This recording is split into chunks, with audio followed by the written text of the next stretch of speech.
Example 3, we're going to start in on a little bit of the analysis part of this course. And one of the main tools or skills that we need to develop in order to do analytic problems is to look for bounds on expressions, upper bounds or lower bounds.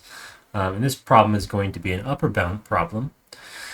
So what does it mean? Well, first of all, let's read the problem, I suppose. So we have an expression here, underlined in blue, which is the modulus of negative 1 over a quartic polynomial in z. So negative 1 over z to the fourth plus 3z squared plus 2. Now the modulus itself is a real number. So this expression is a real number for any complex number z. And we want to find an upper bound given a constraint. So here we have an expression, and we want to bound it giving a constraint. So what's an upper bound? So to rephrase, we need to find an m such that our expression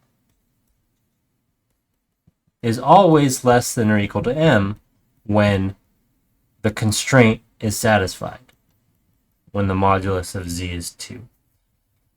Now the set of points where the modulus z is 2 is just all points that have distance 2 from 0, and that's a circle of radius 2, of course. So we're looking for a real number that will always exceed this expression when we're on a circle of radius 2. Now, we'll later develop tools for figuring out maybe exactly where the upper bound is, and what the maximum value is, and give a strict inequality or a achievable inequality here. But for now, we're just going to play with the triangle inequality. So let's just take a moment and remind ourselves what the triangle and the reverse triangle inequality says. They're important to remember. So the triangle inequality tells us that z1 plus z2, the modulus of that expression, is less than or equal to the modulus of z1 plus the modulus of z2. And the one that's going to help us here is actually the reverse triangle inequality, which says that the modulus of z1 minus z2, and then the absolute value of that difference, is less than or equal to the modulus of z1 plus z2. Okay, so we have these two inequalities, the triangle inequality and the reverse triangle inequality, and it's not obvious which one will apply just yet. Let's rewrite our expression real quick, and then we'll sort of see which one we need to use. So remember, we need this m. So I'm going to leave this m here for a moment when we do this rewriting, and then we'll get rid of it and carry on. So suppose we have the m. What must this m satisfy?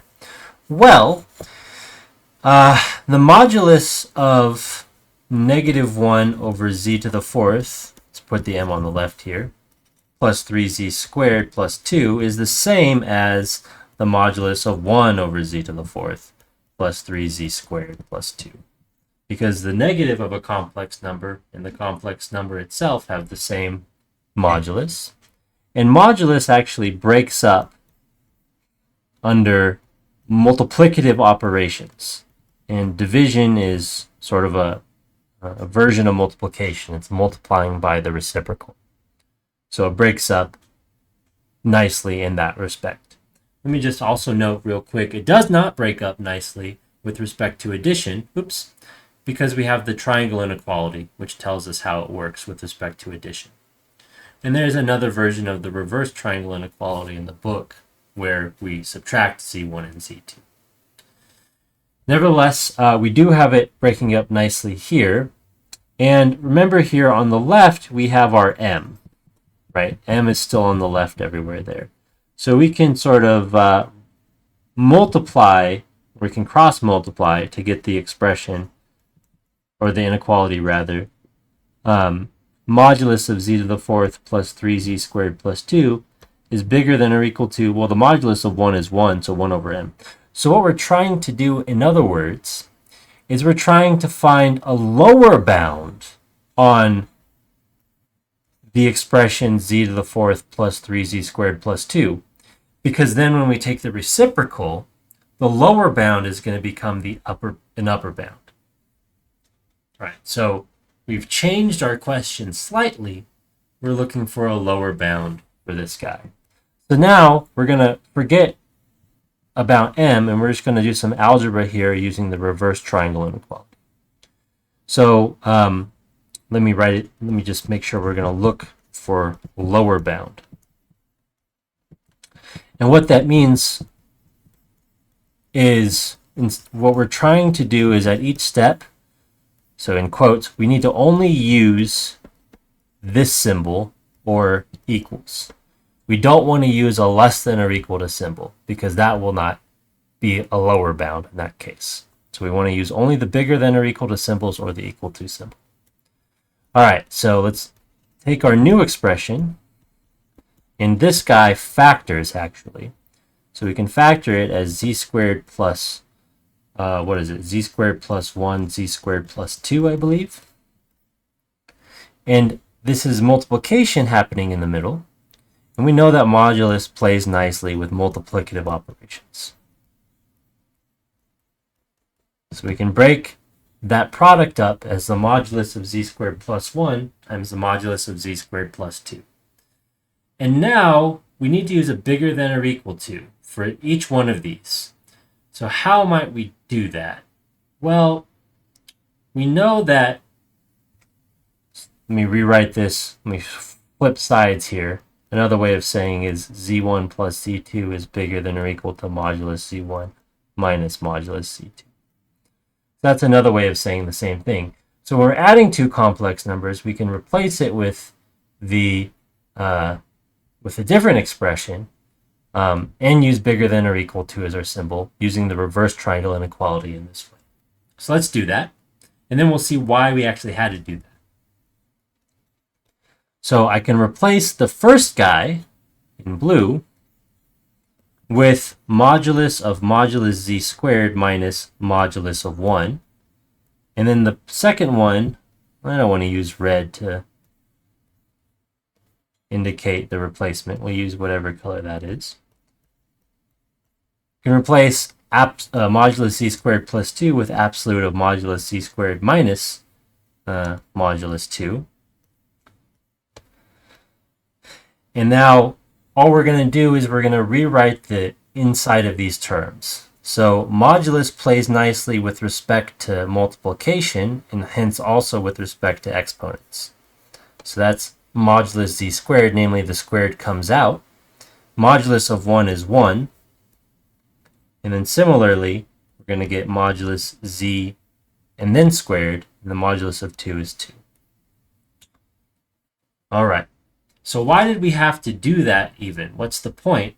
Well, we are looking for a lower bound, so we need to make sure we can put bigger than or equal to. And we have to remember our constraint. The constraint is, let's scroll up for a second. The constraint is here on the right that the modulus of z is always going to be 2. So what we needed to do is we needed to create modulus of z on its own inside of this expression so that we can now do the crucial step here of replacing all of the modulus of z's with a 2. So this is plugging in our constraint.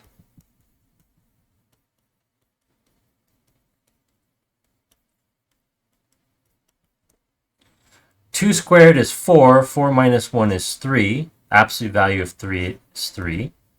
2 squared is 4. 4 minus 2 is 2. Absolute value of 2 is 2, so we get 6. All right, so that was sort of a lot, but let's read left to right now. This expression that we're looking for a lower bound on is bigger than or equal to 6. So what that tells us, what we've learned from this, is the following. We've learned that if the modulus of z is 2, z to the fourth plus 3z squared, well, the modulus of z to the fourth plus 3z squared plus 2 is bigger than or equal to 6. And this tells us also that 1 over the modulus of z to the fourth plus 3z squared plus 2 is now, when you take reciprocals of positive numbers, the inequality sign changes direction. So less than or equal to now 1/6. But the left-hand side is exactly the same as the modulus of negative 1 over z to the fourth plus 3z squared plus 2. All right, so we found our upper bound, and let's write it out. In upper bound is 1/6. So whenever we're constrained to modulus z is 2, here we would get 1/6. Now, if we had a different constraint, like the modulus of z was 5, we would just have to go back and replace our 2's with a 5, and we would get something else.